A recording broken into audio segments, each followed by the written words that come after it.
আসসালামু আলাইকুম, welcome to my new another video. নির্বাচন সংক্রান্ত মোট 13টি প্রশ্ন নিয়ে আমরা চলে আসলাম।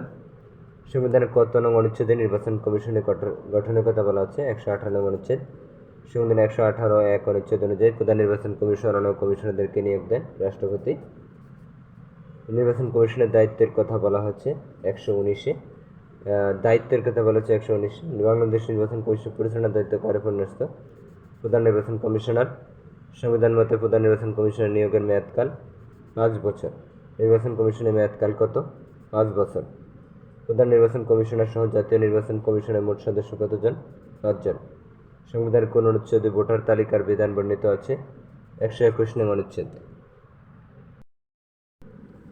সংবিধানের কোন অনুচ্ছেদে ভোটার তালিকার নামভুক্তির যোগ্যতার কথা বলা হয়েছে? 122 নং অনুচ্ছেদে। বাংলাদেশের কোন ব্যক্তির ভোটাধিকার প্রাপ্তির ন্যূনতম বয়স কত? 18 বছর। জাতীয় ভোটার দিবস পালিত হয়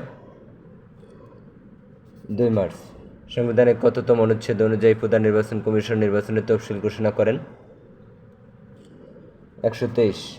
কোনো কারণে সংসদ ভেঙে গেলে পরবর্তী কত দিনের মধ্যে সংসদ নির্বাচন অনুষ্ঠিত হবে? 90 দিন। সংসদ ভেঙে যাওয়া ব্যতীত অন্য কোনো কারণে সংসদের সদস্য পদ শূন্য হলে পদটি শূন্য হওয়ার কত দিনের মধ্যে নির্বাচন করতে হবে?